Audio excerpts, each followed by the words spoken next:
Vivant sur le territoire de Kanesatake, dans la province de Québec. Je suis accompagnée aujourd'hui de ma collègue Sylvie.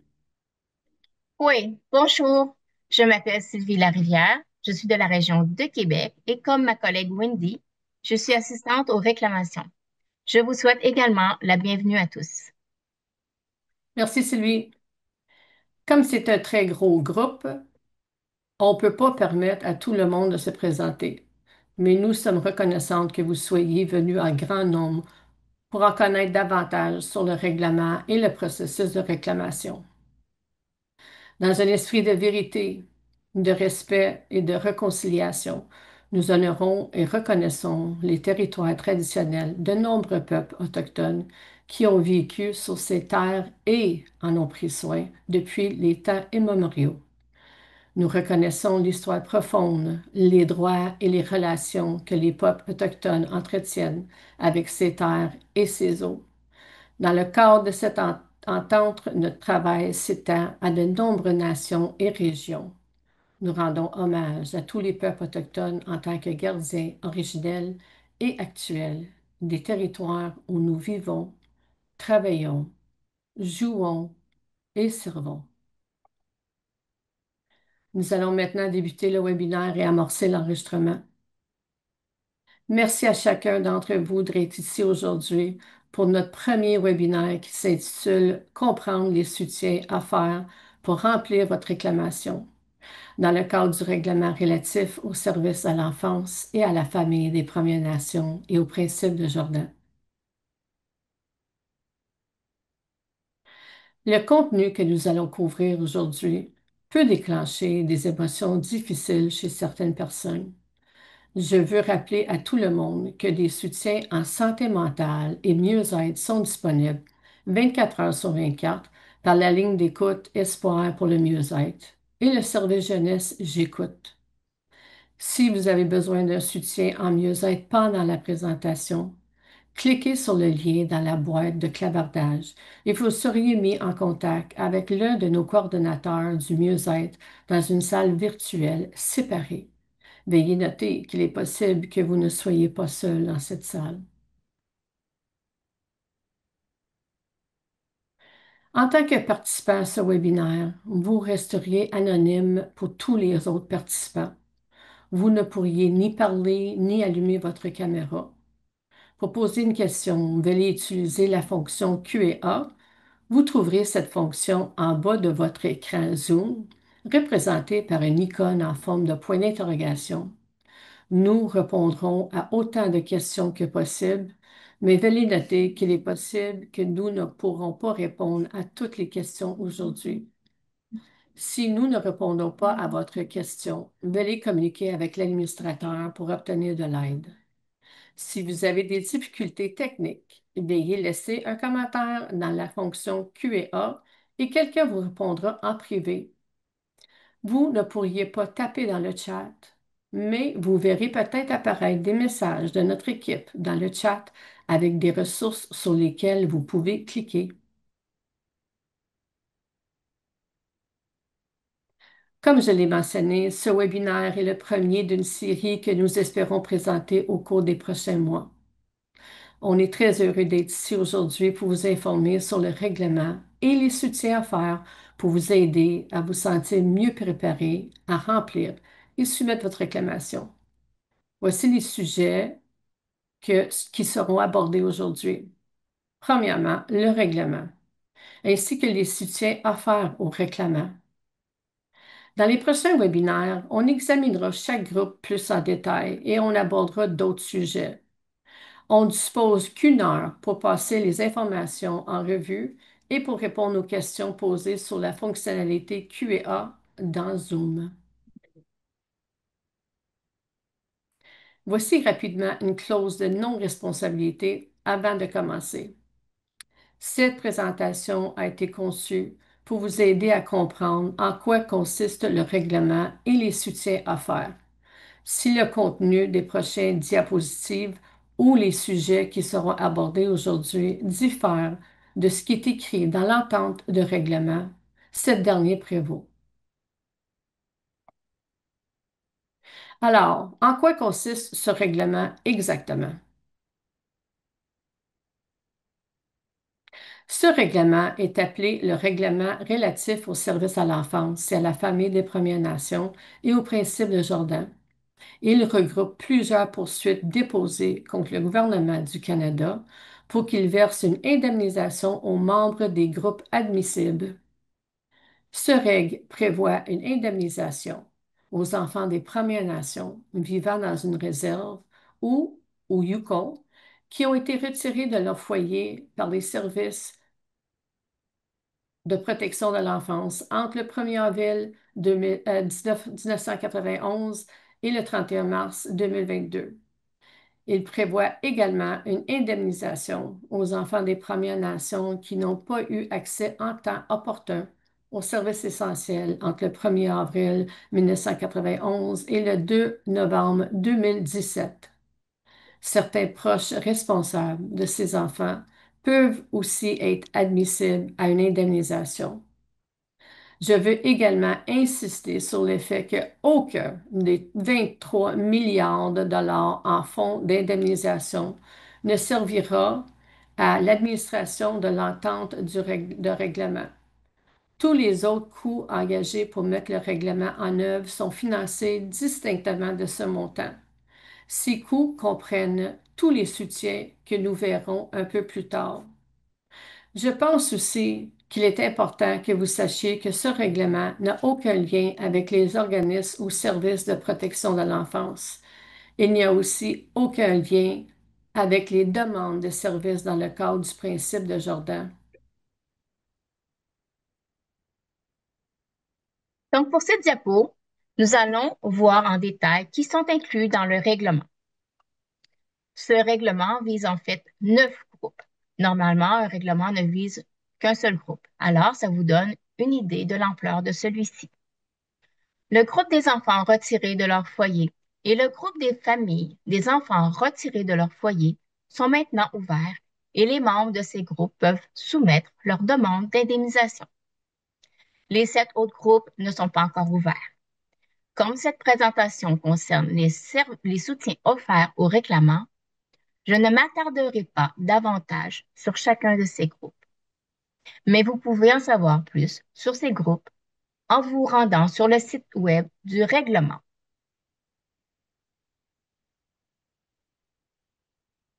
Ce qu'on abordera plus en détail aujourd'hui et dans les prochains webinaires. Le groupe des enfants retirés de leur famille, qui inclut les personnes des Premières Nations qui, avant d'avoir atteint l'âge de la majorité, ont été retirés de leur foyer entre le 1er avril 1991 et le 31 mars 2022 par les services de protection de l'enfance. Le placement doit avoir été financé par Service aux Autochtones Canada et l'enfant ou au moins un parent ou un grand-parent responsable vivait ordinairement dans une réserve ou au Yukon.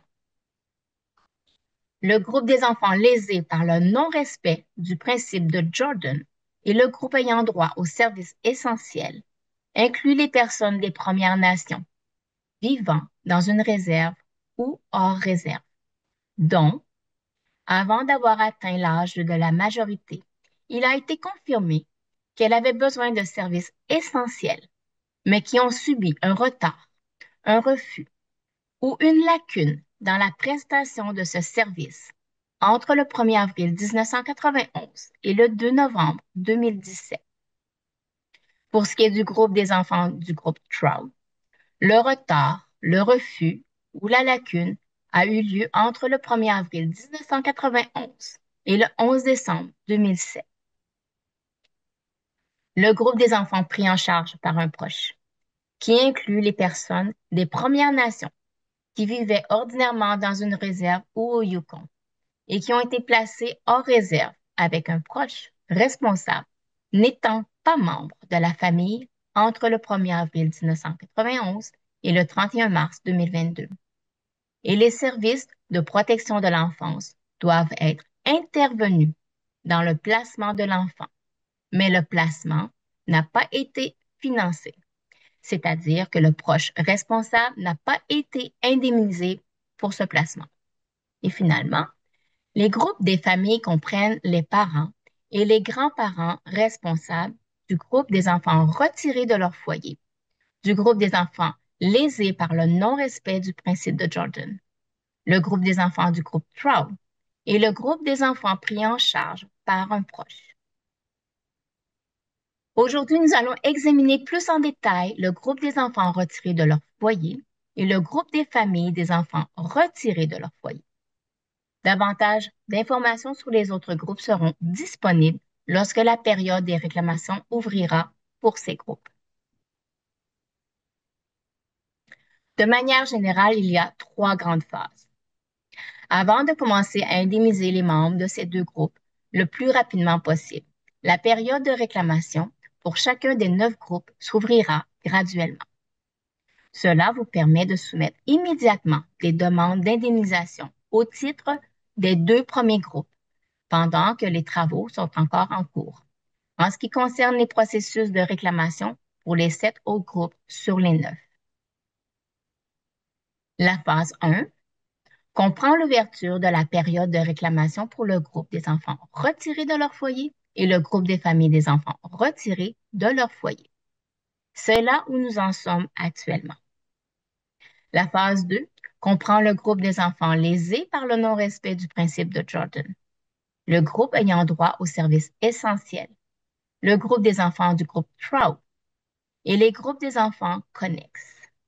Finalement, quant à la phase 3, elle comprend le groupe des enfants et les familles des enfants pris en charge par un proche. Chacune de ces phases prévoit le délai nécessaire pour créer un processus de réclamation pour chaque groupe et faire approuver ce processus de réclamation par la Cour fédérale. Une fois le processus approuvé, il faut du temps pour obtenir toutes les informations et tous les documents afin de pouvoir commencer à accepter la réclamation. Les délais d'ouverture des groupes des phases 2 et 3 ne sont pas encore connus. Mais si vous êtes inscrit sur le site Web pour recevoir des mises à jour par courriel, vous recevrez un courriel lorsque le processus débutera pour chaque groupe.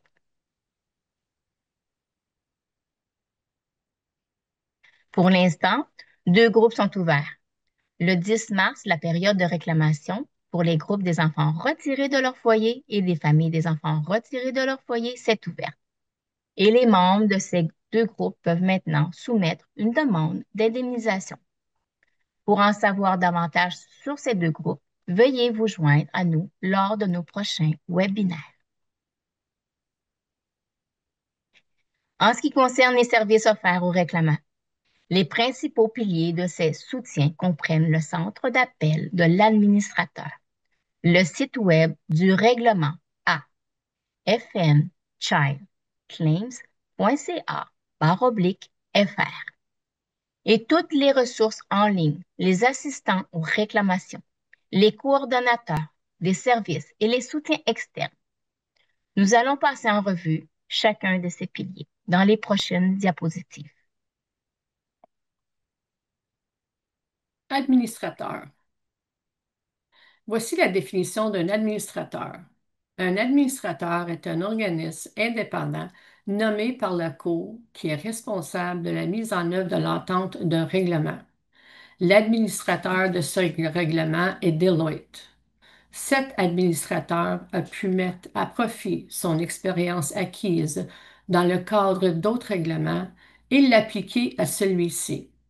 Si vous avez déjà eu affaire à d'autres règlements, vous remarquerez peut-être certaines différences avec celui-ci, notamment en ce qui concerne les soutiens à faire au règlement. Le comité de mise en œuvre du règlement est un autre groupe qu'il est bon de connaître. Ce groupe est un organisme nommé par la Cour qui supervise la mise en œuvre globale du règlement et les fonds d'indemnisation qui fournit le gouvernement du Canada. Le comité de mise en œuvre du règlement supervise le travail de l'administrateur et de l'évaluateur tiers, lequel est un autre organisme indépendant chargé d'examiner les appels. Le gouvernement du Canada rémunère le comité distinctement des fonds d'indemnisation pour mettre en œuvre le règlement. J'aimerais m'attarder sur ce point un moment. Cela signifie que la totalité des fonds du règlement, qui s'élève à 23 milliards, est destinée au règlement. Et les coûts pour mettre en œuvre le règlement, c'est-à-dire les coûts engagés pour que les personnes examinent les réclamations et fassent des présentations comme celui-ci, sont entièrement couverts par le gouvernement, distinctement des fonds du règlement.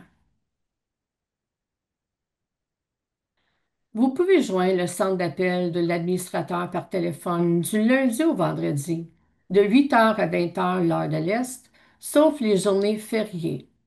Vous pouvez également joindre l'administrateur par courriel à l'adresse telle que indiquée sur la diapositive.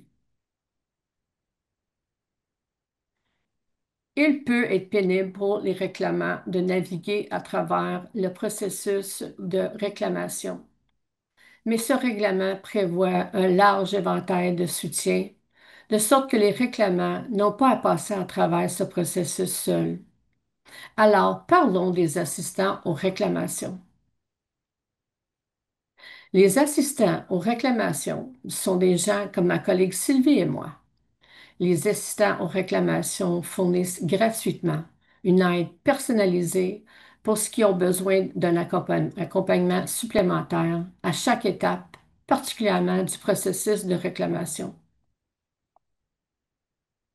Il peut aider tout le monde, y compris les personnes étant confrontées à des obstacles en matière d'accessibilité, incarcérées, vivant dans la précarité en matière de logement ou prises avec d'autres difficultés particulières.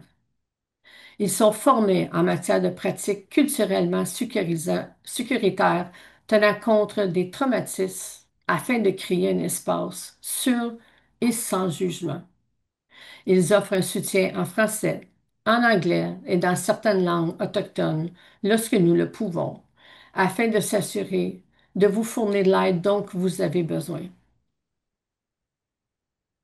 Nous sommes environ 160 assistants aux réclamations et, comme vous pouvez le voir, nous sommes situés partout au pays.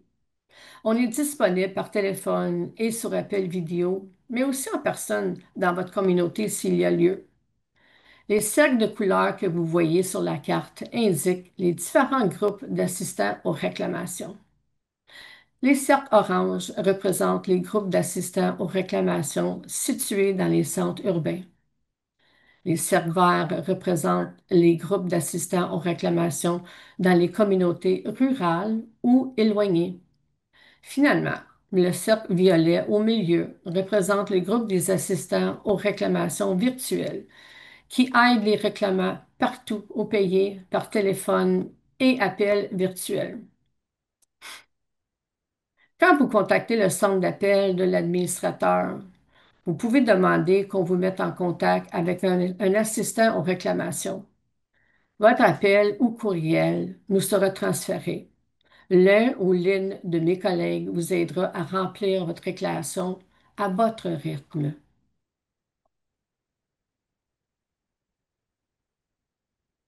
Mes collègues et moi-même pouvons venir dans votre communauté pour sensibiliser les réclamants au règlement et collaborer directement avec eux pour les aider à remplir leur formulaire de réclamation.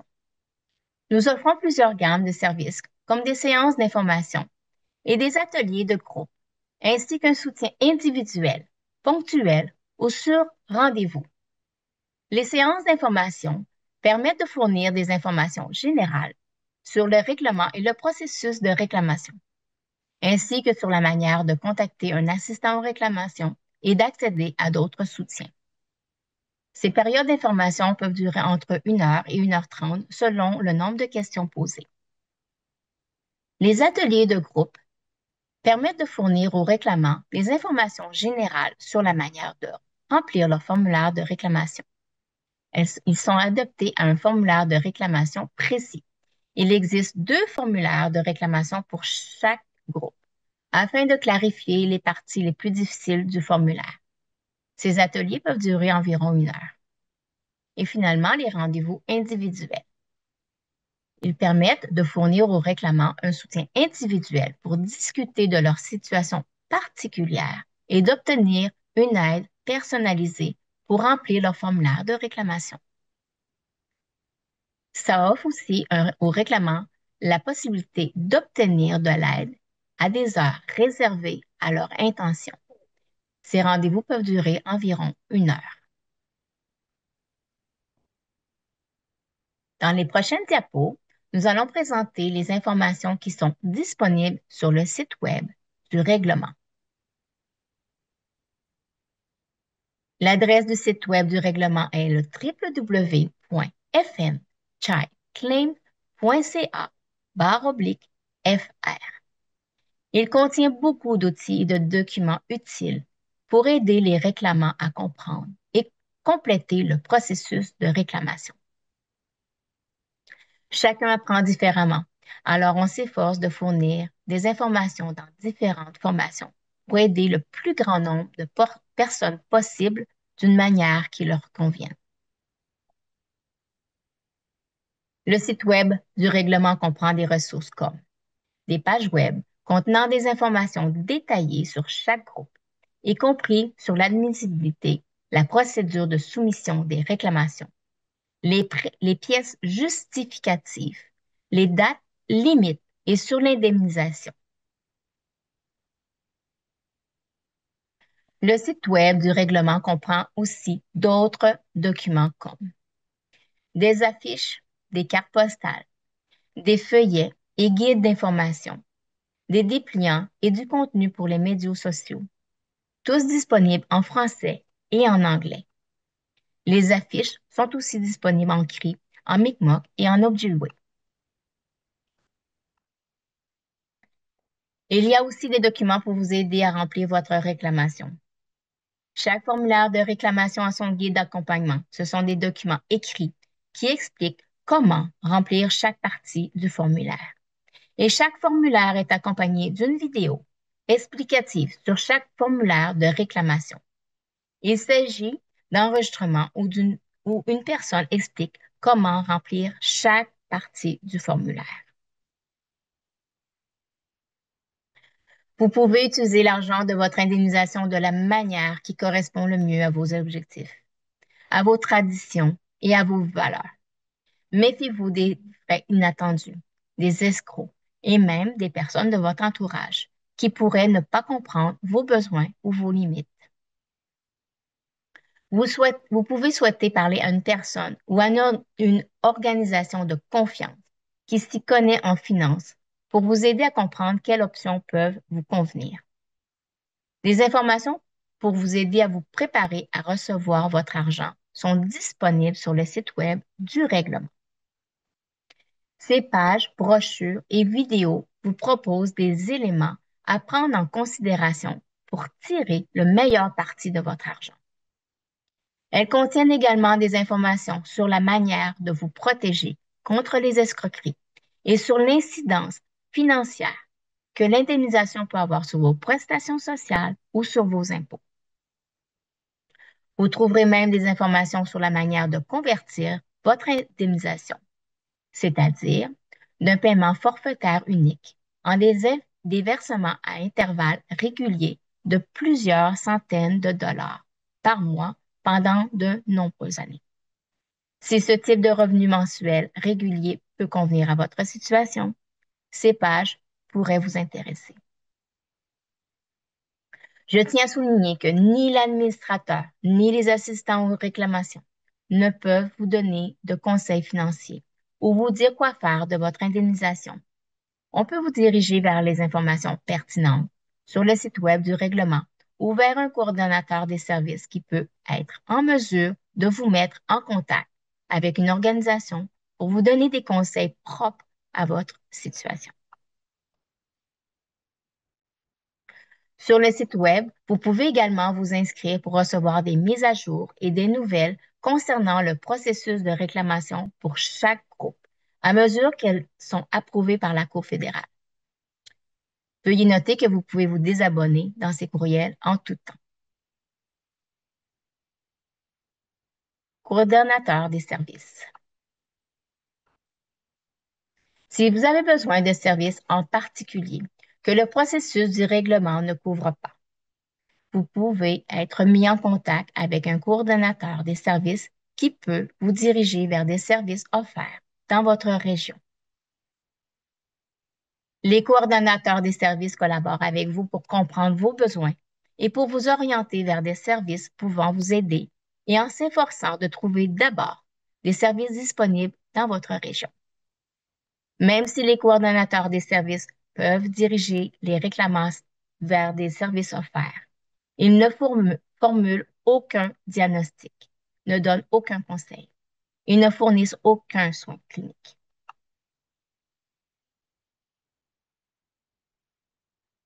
Prochaine diapo.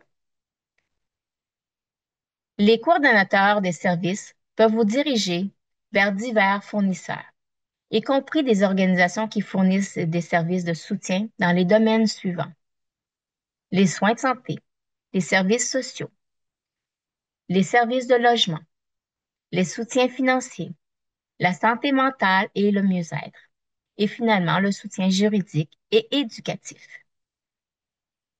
L'administrateur et les assistants aux réclamations peuvent vous mettre en contact avec un coordonnateur des services au besoin. Les soutiens externes. Et avant de terminer, comme nous l'avons mentionné un peu plus tôt, un soutien en matière de santé mentale et du mieux-être est offert gratuitement 24 heures sur 24 par l'entremise de la ligne d'écoute d'espoir pour le mieux-être et de jeunesse J'écoute. N'hésitez pas à communiquer avec ces organisations si vous êtes en détresse.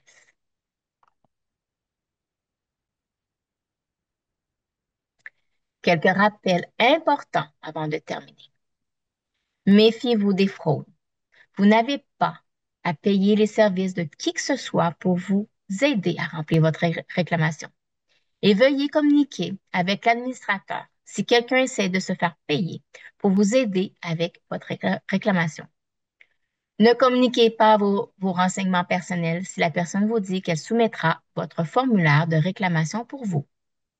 Les assistants aux réclamations peuvent vous aider, mais vous seul pouvez signer, dater et soumettre votre formulaire de réclamation. Vous n'avez pas besoin d'un avocat pour soumettre une réclamation. Vous pouvez obtenir des informations juridiques sans aucun frais auprès des avocats des groupes et vous pouvez également communiquer avec eux par l'entremise de l'administrateur. Si quelqu'un essaie de vous soutirer des renseignements et que vous avez l'impression qu'il ne devrait pas, contactez l'administrateur. Restez informé et inscrivez-vous sur le site Web pour obtenir des mises à jour et consulter les chaînes des médias sociaux du règlement sur Facebook, Instagram et via le X.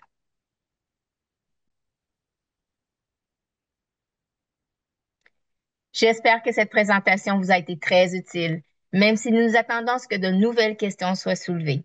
L'administrateur et les assistants aux réclamations, sont là pour vous aider tout au long du processus de réclamation, à mesure que vous aurez des questions. N'oubliez pas que vous pouvez appeler l'administrateur et demander l'aide d'un assistant aux réclamations. Merci beaucoup d'avoir participé à cette séance. Nous allons maintenant procéder à la période de questions. Merci, Sylvie.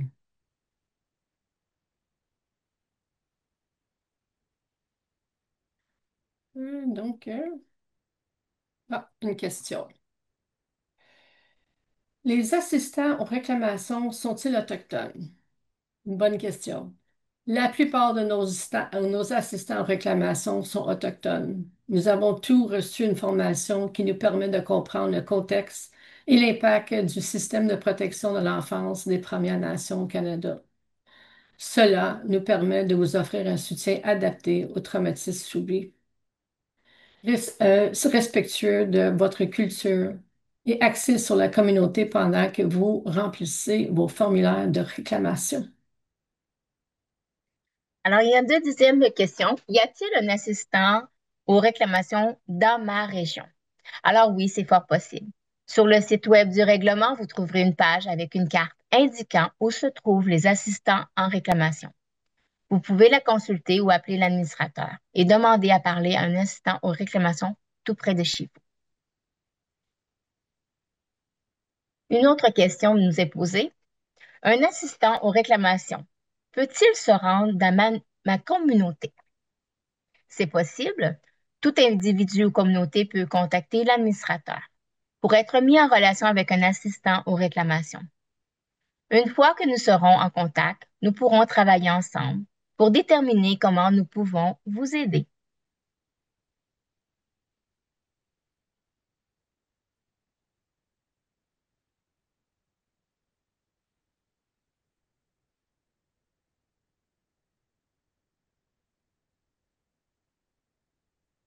Wendy? Oui, je suis juste en train de regarder les questions, pardon. Un assistant en réclamation peut-il se rendre... Oh non, ça c'est un... Excuse-moi. Je vois quelques questions concernant l'éligibilité à une indemnisation selon des cas spécifiques. Par respect pour la vie privée des personnes concernées, nous ne pouvons pas parler de la situation spécifique. Les informations que j'ai partagées au début du webinaire concernant l'éligibilité sont également disponibles sur le site web du règlement. Vous pouvez consulter si vous pouvez également appeler l'administrateur pour lui poser des questions sur votre situation. Sylvie, tu peux prendre la prochaine question? Oui, bien sûr, merci Wendy. Alors, j'ai soumis ma demande d'indemnisation. Quand vais-je recevoir mon indemnisation? Alors oui, celle-ci peut être très pertinente. Le délai pour recevoir une indemnisation varie selon chaque groupe et il dépend également de la situation particulière de chaque personne. En général, pour le groupe des enfants retirés, les demandes seront traitées dès leur réception. Et si l'administrateur dispose de toutes les informations nécessaires pour évaluer votre demande, vous pourriez recevoir une lettre de décision dans un délai d'environ 6 à 12 mois et une indemnisation environ dans 60 jours par la suite. Votre lettre de décision sera accompagnée d'un formulaire de paiement de l'indemnisation que vous devriez remplir et retourner à l'administrateur afin qu'il sache comment vous envoyez l'argent, entre autres. Le processus est bien sûr plus long pour les groupes des familles, car les personnes ont besoin de temps pour soumettre leurs demandes. Puis, l'administrateur doit vérifier s'il y a des conflits, par exemple, si plus de personnes ont soumis une demande pour le même enfant retiré, et les résoudre. Tout cela peut prendre beaucoup de temps. Les lettres de décision et les indemnités pour les groupes des familles ne seront donc pas envoyées avant la date ultime du dépôt des demandes, fixée au 10 mars 2029. Voilà.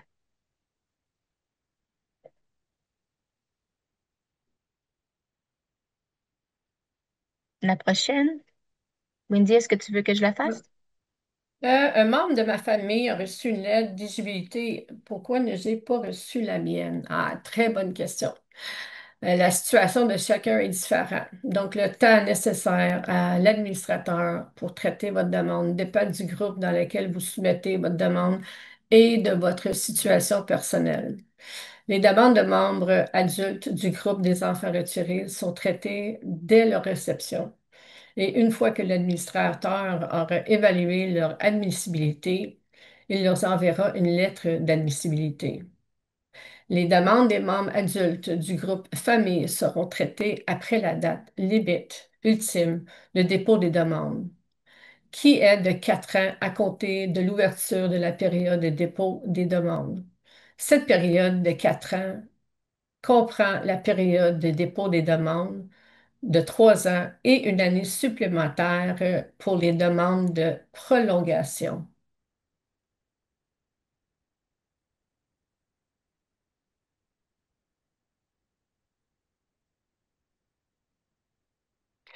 Il y a une question ici. Les réclamants doivent-ils avoir tout l'archivage de leurs antécédents aux services sociaux, date de placement, de famille et d'accueil?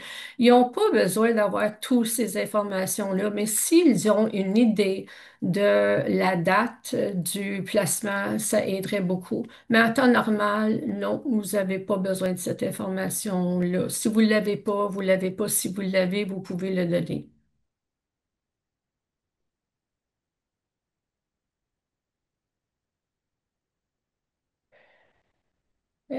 Sylvie, est-ce qu'il est possible de passer par un autre moyen? Je ne suis pas certaine de comprendre la question. On va sauter cette question-là. On va aller à la suivante. Est-ce que tu veux que je la prenne? Pourquoi dois-je Oui, attendre 4 ans? oui, merci Sylvie. D'accord. Il me semble que ça a déjà été posé comme Non, question. ça se pourrait. Je vais aller à la suivante. Je vois quelques questions concernant l'administrateur et la relation entre les assistants et aux réclamations et l'administrateur. Alors voilà pour cette question. L'administrateur est un organisme indépendant nommé par le tribunal chargé de mettre en œuvre un accord du règlement. Comme nous l'avons évoqué précédemment, cet administrateur a pu mettre à profit son expérience acquise dans le cadre de d'autres règlements similaires. Le programme de soutien aux réclamants est un exemple de l'approche différente, adaptée cette fois-ci. Les assistants aux réclamations font partie d'une autre firme engagée par l'administrateur pour fournir un soutien aux demandeurs. OK, je vais aller à la prochaine question. Quelle part des fonds d'indemnisation sera versée à l'administrateur? On a touché un peu ce sujet-là dans une des diapositives, puis c'est une excellente question. Aucune de la totalité des 23,34 milliards de dollars des fonds d'indemnisation au règlement. L'administrateur du règlement est financé séparément par le Canada. Donc, tous ces sommes d'argent-là vont directement au règlement. Donc, une prochaine question. Combien de temps après avoir reçu ma lettre d'éligibilité vais-je recevoir mon indemnisation? Alors, si vous êtes admissible à une indemnisation, l'administrateur vous enverra une lettre confirmant votre admissibilité, ainsi qu'un formulaire de paiement d'indemnisation. Vous devrez remplir le formulaire pour indiquer comment vous souhaitez recevoir le paiement et le retourner à l'administrateur. Vous disposez d'environ 60 jours, vous disposez de 60 jours à compter de la date de réception de la lettre d'admissibilité pour retourner le formulaire. L'administrateur traitera votre paiement dès que possible après réception de votre formulaire. Si vous ne le retournez pas dans le délai de 60 jours, ne vous inquiétez pas, l'administrateur amorcera le processus de paiement pour vous envoyer un chèque par la poste. Ceci est après l'expiration, évidemment, du 60 jours. Je vais prendre la prochaine question. Oui. Comment puis-je vérifier l'état de ma réclamation? L'état de votre réclamation, si vous avez envoyé votre réclamation par papier, c'est-à-dire vous n'avez pas utilisé le portal, vous pouvez vérifier votre demande d'indemnisation en appelant l'administrateur au numéro sans frais, donc le 1-833-852-0755. Mais si vous avez fait votre demande directement sur le site web par le portal, vous pouvez retourner dans votre dossier et s'il y a des communications, c'est là que vous les verrez. Une prochaine question. J'ai soumis une réclamation, mais je dois mettre à jour et ajouter des informations. Que dois-je faire? Si vous devez mettre à jour les informations figurant sur votre formulaire de demande d'indemnisation ou soumettre des pièces justificatives, alors toujours vous contactez l'administrateur au numéro qui apparaît à l'écran. Toujours le 1-833-852-0755. Et une prochaine question nous est posée. Euh, quelle information dois-je fournir pour soumettre une indemnisation? Alors oui, cette question, elle est très pertinente. Pour soumettre une demande d'indemnisation, vous devez fournir une copie d'une pièce d'identité officielle et valide et avec une adresse postale. Vous devrez peut-être également fournir des pièces justificatives en fonction du groupe qui s'applique à vous. Du fait même que si vous soumettez une réclamation pour vous-même ou en tant que représentant d'une autre personne. Vous n'avez pas besoin de fournir de documents relatifs à la protection de l'enfance, ni du récit détaillé pour soumettre une réclamation.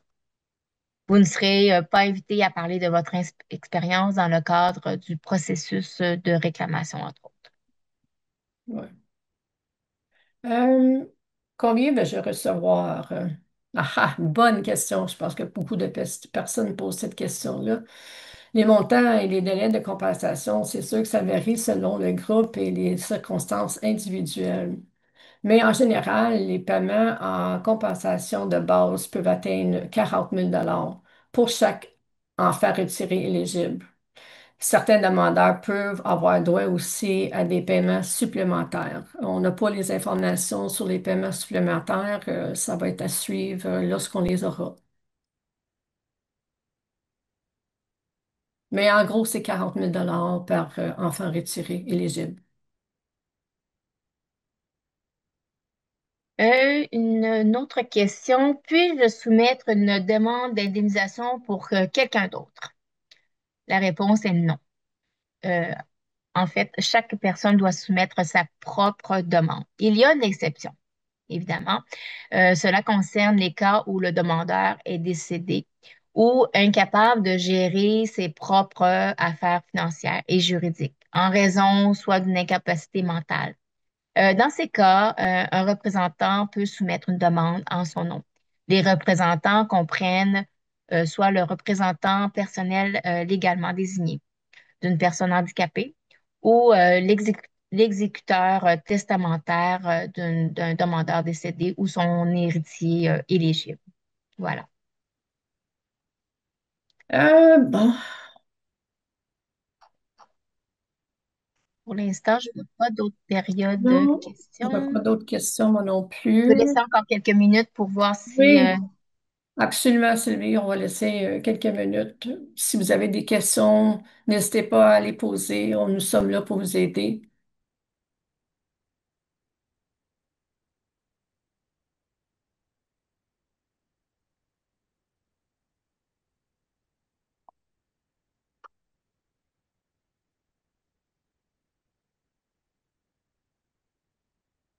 Toute question est bonne en passant.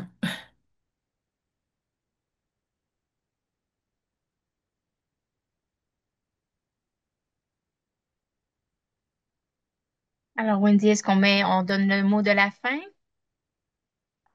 S'il n'y a pas d'autres questions, oui. Bon, il semble que nous avons répondu à toutes les questions qui nous ont été posées. Si vous n'avez pas répondu de réponse à votre question ou si vous avez des questions concernant votre situation particulière, veuillez contacter l'administrateur et demander à parler à un assistant en réclamation. Je tiens, moi et Sylvie, à remercier tous ceux qui se sont joints à nous aujourd'hui pour en savoir plus sur le règlement et les soutiens que vous sont proposés tout au long du processus de réclamation. Nous espérons que ce webinaire vous a été utile et informatif. Nous avons été ravis d'être ici aujourd'hui pour partager ces informations avec vous tous. Miigwech. Merci beaucoup, Nyaokoa.